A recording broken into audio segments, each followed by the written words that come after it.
Bende çok işe yaradı. Kuru öksürüğümü hemen kesti. Boğazımı anında yumuşattı ve çok güzel bir şekilde boğazımı ısıtarak o tahriş hissinden beni kurtardı.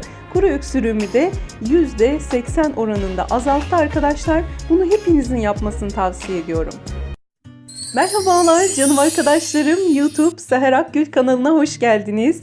Bugün sizlerle birlikte kuru öksürüğü anında kesen, boğazımızı anında yumuşatarak güzel bir şekilde rahatlatan müthiş bir macun tarifi yapacağız. Bende çok etkili oldu. Umarım sizlerde de çok işe yarar. Çünkü ben çok mesajlar alıyorum. İşte kuru öksürüğü bir türlü atlatamıyorum, bronşite çevirmiş, boğazlarım çok kötü diyen arkadaşlarımızı bugün kürümüzde zencefil kullanıyoruz arkadaşlar. Toz zencefil kullanacağız. Bir miktar toz tarçın kullanacağız. Bunların hepsi gerçek anlamda boğazımızda ilk başta hafif bir yanma oluşturuyor arkadaşlar. O bölgeyi ısıtıyor ve daha sonrasında güzel bir yumuşama oluşturarak sizi o öksürüğün vermiş olduğu zarardan hemen kurtarıyor. Allah'ın izniyle tabii ki şifa Allah'tan kıymetli kardeşlerim. Bugün kürümüzün içerisinde boğazı yine özellikle yumuşatması için Hindistan cevizi yağını kullanacağım. Aynı zamanda Hindistan cevizi yağının enfeksiyonu öldürücü, enfeksiyonu oradan attıran çok güzel bir özelliği de var. Yani mikrop öldürüyor arkadaşlar. Virüslere karşı, bakterilere karşı, yani kötü olanlarına karşı mücadele etmemizde bize çok yardımcı oluyor. Şöyle bir kap kullanacağım. İstediğiniz herhangi bir şeyin içerisine yapabilirsiniz. Bu çok da önemli bir detay değil bizler için. Bal kullanacağım ama arkadaşlar sizler güzel bir bal bulursanız mutlaka onu kullanın. Şimdi bir tatlı kaşığı dolusu toz zencefilimi ekliyorum.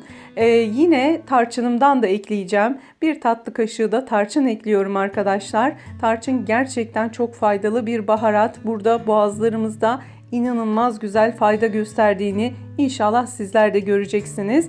Karabiber ekliyorum. 1 çay kaşığı karabiber yeterli. Eğer bana çok acı gelir, ben böyle içemem, yiyemem diyorsanız karabiber miktarını birazcık daha azaltabilirsiniz burada. Ama karabiberin boğazımıza çok faydalı olduğunu unutmayalım.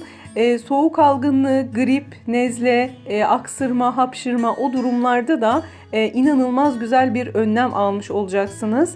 Çok faydalı çünkü. Şimdi 2 tatlı kaşığı da balımı ilave ediyorum.